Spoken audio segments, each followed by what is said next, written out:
When you're trying to sell a product to a customer, always remember the customer has so many different options that he can choose from. When you're trying to convince your customer to buy your product, you will often find roadblocks. There will be objections that the customer will have. The customer will push back many times. I've seen this in sales because I've also been in sales as a frontline person where I used to meet customers, to do closures, to sell a product to the customer. And I've also headed the department of sales. And so I completely understand when there are roadblocks, how do you feel about it? But surely, let me tell you, no one, absolutely no one dies from the word no.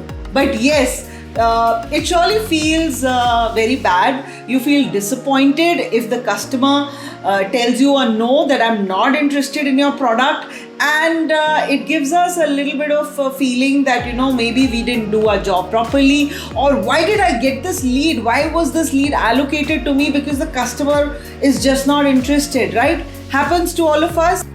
So it's like a brick wall, which we call it as an objection. And how do we handle that brick wall or handle that objection? It's up to us, but there are few things that you can do to effectively handle customer objections. So handling objections is a very main part of doing sale closures. And if you are into sales, then you really need to master this art of handling objections, because many surveys have clearly proved that we lose our sales because our sales team were unable to effectively address the objections. Hello everyone, this is Sonia. You with me on Thinking Out Loud Thursdays, and we're gonna have coffee together. And today we're gonna be talking about how to handle objections. And if you're a salesperson, stay tuned, stay with me, as I'm gonna share with you some of the tips that you can use, or some of the things that you can follow to effectively handle customer objections. So I'm your friendly neighbor, mentor, coach, guide, take me what you want, and explorer of new ideas and lover of coffee. So let's do cheers and get started with today's episode. There are different types of objections that will come in front of you if you're into sales. The objections can be that the person may be having an objection on budget, that your price is too high, I don't have that budget, right? You've heard about this. This is a very common objection that we all face if we are into sales. Then the other objection is of need or urgency, that I don't need this, I need this product, but I don't need it right now. So there is no urgency for the person to close, but you've got a target on your head. So how are you going to handle that kind of an objection? Then there is also an objection on authority, that I'm not authorized to take a decision. I'm not the decision maker. I just came here to do a survey, but there is somebody else who's going to be taking a decision, right? So that's another pushback or objection that comes. Then there is also objection on the product fit, whether this is suitable for me, is it going to benefit my company, or how is it going to be beneficial for my family, etc. So there is a product fit kind of an objection that comes in. Then also there is a trust or a relationship bond building objection also comes. Maybe the person doesn't trust your company. Maybe the person read some reviews online, and so he is having an objection on the quality of your service or the quality of your post-sale service, etc. So trust and relationship also pose as an objection. And of course, timing. Sometimes people think that I need this product, but I don't have the time to give you right now because I'm busy, or I don't need it right now, maybe after 3 or 4 months. So how do you handle that objection? Then there is the last one. If nothing works, the people are just trying to avoid you. They are being very polite with you because they don't want to say no in front of you. Hence, they just simply are saying that, okay, fine, we are not interested, or okay, I'll get back to you, or, okay, let me think it over and come back to you. So these are a few things that maybe they are just not interested. Their body language, you can make out that they are avoiding this topic and they are just not interested. Now, coming to how do you handle objections? So the first one is listen and clarify. So whenever a customer has any objections, you should listen listen to understand and not listen to start thinking in your mind, what am I going to respond to this objection that the customer is saying? In that process, what we are trying to do is the customer is continuing talking, but a mind is going in a very different direction, trying to think an answer to the objection that the customer has. So in that process, we've not clearly understood what the customer is saying. We've only taken here and there some words, and then we are trying to frame an answer. That's very, very wrong. So what you need to do is give your full attention when the customer is raising a concern.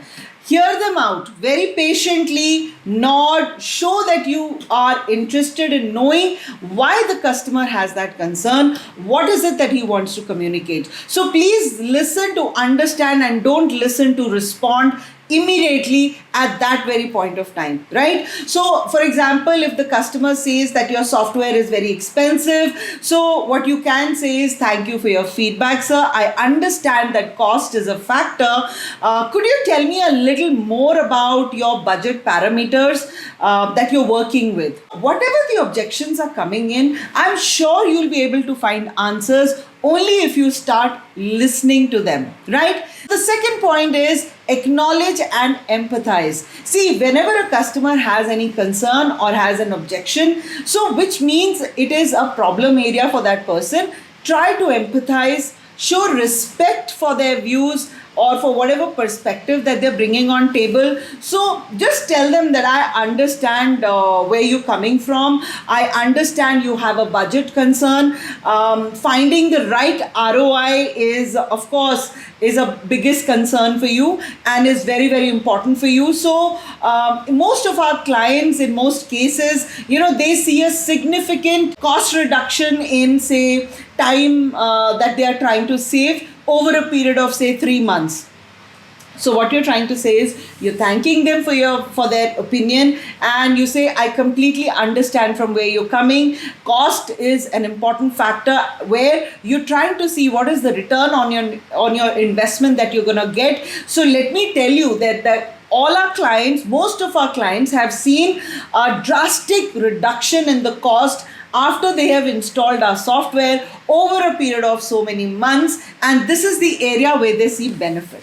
So when you're trying to do that, you're sharing some case studies, you sharing some testimonials with them. That is giving them the confidence that whatever cost that they are going to spend on your product, it's worth their investment. Cost is a major factor. People will push back, but you need to show them what is the value that they are going to get over a period of time from using your product. Please acknowledge and empathize with your customers, show respect, and try to see where are they coming from and what is their perspective. Now, number 3 is address their objections. Offer some alternatives, offer some adjustments if needed into the proposal that you're offering.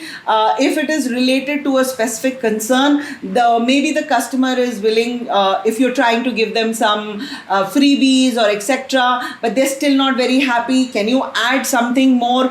You have different variations of a software. So a customer is looking for some mid-segment software, but the budget that the person has is not matching to that segment that you're looking at. So can you provide an alternative by saying that, okay, fine, I'm going to give you a cost of this, use it for 6 months, and if you like it, if you're happy with it, then we'll come back to the pricing that we are talking about. So what are you trying to do? You're basically trying to offer different alternatives. You're making some adjustments in your proposal, and you are backing whatever your claim is about your software or your product with some facts and figures. So when I was in real estate, so like I said, most of my career has been in real estate, and so in sales, whenever the customer used to say that, your budget, I don't have this budget, or, I really can't make so much of a down payment. I don't think I'll get so much of a loan. So what do? You give them a customized payment plan.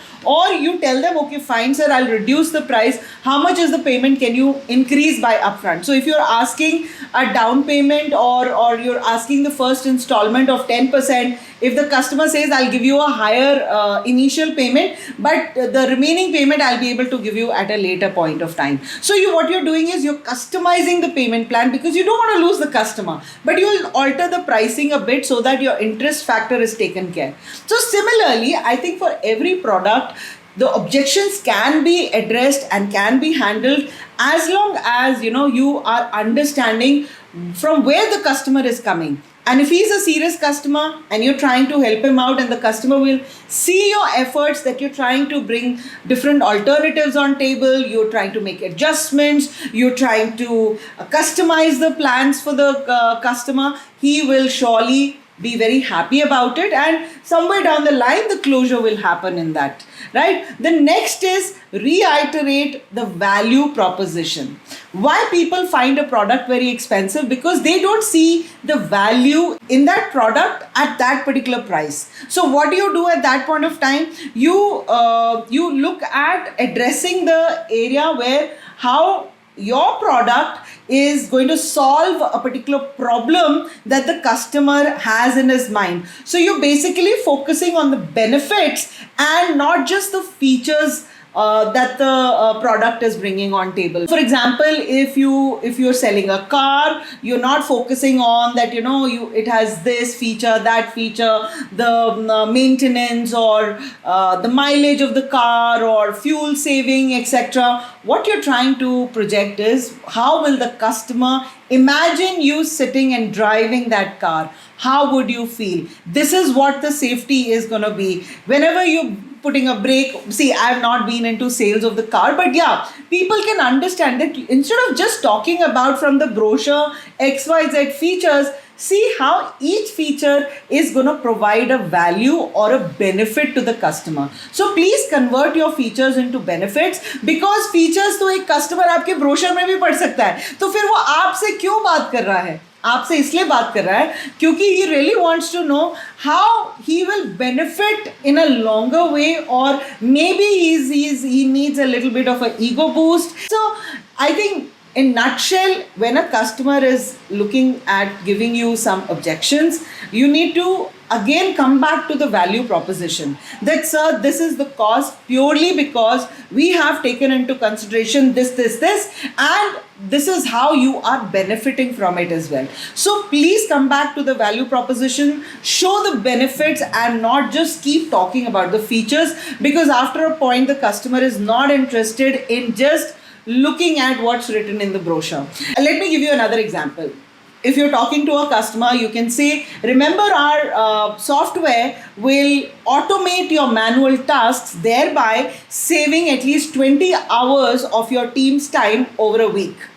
How does that sound? Your team's productivity will go up, your time will be managed in a better fashion, and over a period of time, you will actually see that revenue is also increasing, and the teams are utilizing their unproductive time in a better way in the long run. So try to convert everything around the value proposition, and I think there will be a change you will see in your closures very soon over a period of time. And lastly, ask for a closure. So after handling every objection, your intention should be looking for a closure of the sale that you're doing. So if a customer has asked you an objection, you've addressed that objection, you should ask her if there's nothing else, if there is no other point that I've left unanswered. So can we look at signing the deal, or can we look at signing our initial understanding document? So if the customer says, no, I still have this point. So you address that objection and again ask her, sir, if there's nothing else, can we sign the deal? Can we move forward? Or can I just bring in the booking form? Because after handling every objection, you should ask for a call to action. Because if you don't do that, then you're going in circles, because the customer also needs to be reminded that yes, he has to now do a closure. He has to come to an understanding, and he has to agree whether he wants to proceed or maybe he doesn't want to go with your product. So you should always look for a call to action, and there could be different ways that you can move forward with your conversation in terms of saying that, sir, can I provide you with a demo, or we have a trial period of 30 days. If everything has been answered, I can start your trial period for 30 days, and after that, we can start with the whatever the plan that we've agreed on, or whatever the cost that we've agreed on. So always look for closures whenever you are doing sales and you're handling objections.